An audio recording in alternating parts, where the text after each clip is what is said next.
নয়া পালক জুড়ল স্বাস্থ্যের মুকুটে। রাজ্যে চিকিৎসা গবেষণা কেন্দ্র হিসেবে সেরার শিরোপা পেল কলকাতা মেডিকেল কলেজ।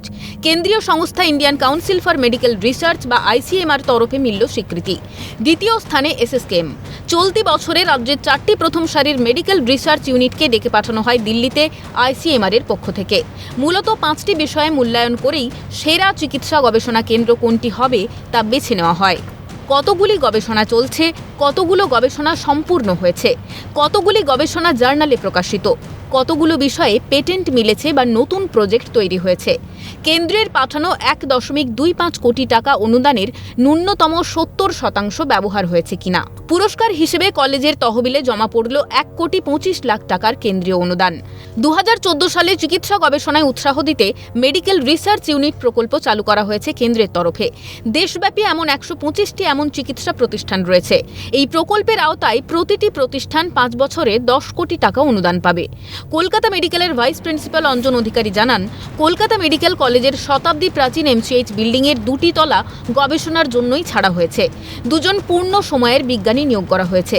পরিকাঠামোগত উন্নয়ন এবং অত্যাধুনিক যন্ত্রপাতি দিয়ে ঢেলে সাজানো হচ্ছে কলকাতা মেডিকেল কলেজের গবেষণা কেন্দ্রটি। আমাদেরকে অনেকটাই ফান্ডিং সাপোর্ট দিয়ে আমাদের এখানে অনেক ইনস্ট্রুমেন্ট এসে গেছে। আমাদের এমসিএইচ বিল্ডিংয়ের 2টো ফ্লোর ডেডিকেট করে দেওয়া হয়েছে এই রিসার্চের জন্য।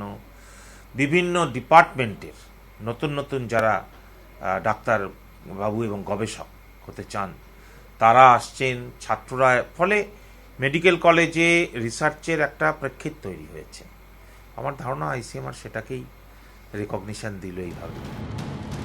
শুধু তাই নয়, বাকি 3টে সরকারি মেডিকেল কলেজকে এবার চিকিৎসা গবেষণার ট্রেনিং নিতে হবে কলকাতা মেডিকেল কলেজ থেকে।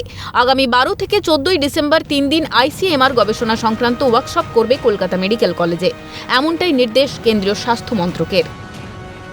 একটা ওয়ার্কশপ করার জন্য আইসিএমআর অনুরোধ করে, তাতে মেডিকেল কলেজেরই মূল পার্টিসিপেন্টরা থাকবে এবং অন্যান্য কলেজেরও 5 জন করে ডাক্তার, চিকিৎসক বিজ্ঞানী তারা থাকবেন। কলকাতা মেডিকেল কলেজের এই স্বীকৃতিতে গর্বিত জুনিয়র চিকিৎসকরাও। আজকে একটা শিরোপা ডেফিনেটলি শুধুমাত্র মেডিকেল কলেজ বলে নয়, কলকাতার পশ্চিমবঙ্গের প্রত্যেকটা মেডিকেল কলেজে যেখানেই সিট রয়েছে সেখানে এই ধরনের রিসার্চ কন্টিনিউয়াসলি চলছে এবং আমরাও প্রত্যেকে নিজেদের মতো করে বিভিন্ন রকম থিসিস প্রজেক্ট এতে রয়েছি। আমাদের যারা ফ্যাকাল্টিরা রয়েছেন তাদের থেকে আমরা যথেষ্ট সুবিধা পাই, যথেষ্ট রকম সাহায্য পাই এবং সেখান থেকে অনুদান বা ইত্যাদি সেই জায়গাও তৈরি হয়েছে। এবং ডেফিনেটলি আমি মেডিকেল কলেজের প্রাক্তনী, আমি এমবিবিএস করেছি মেডিকেল কলেজ থেকে, এখন ডিএম করছি। সেখান থেকে দাঁড়িয়ে ডেফিনেটলি এটা খুব একটা গর্বের বিষয়।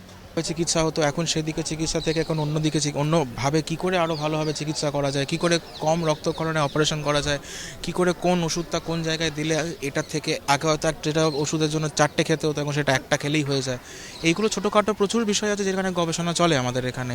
এবং আজকের এই হওয়ার পর এটা আমি মনে করি আরও বাড়বে, আরও রিসার্চের দিক থেকে আমরা আরও এগোবো এবং যার ফলস্বরূপ এটা একদিক থেকে মানুষেরই উপকার হবে।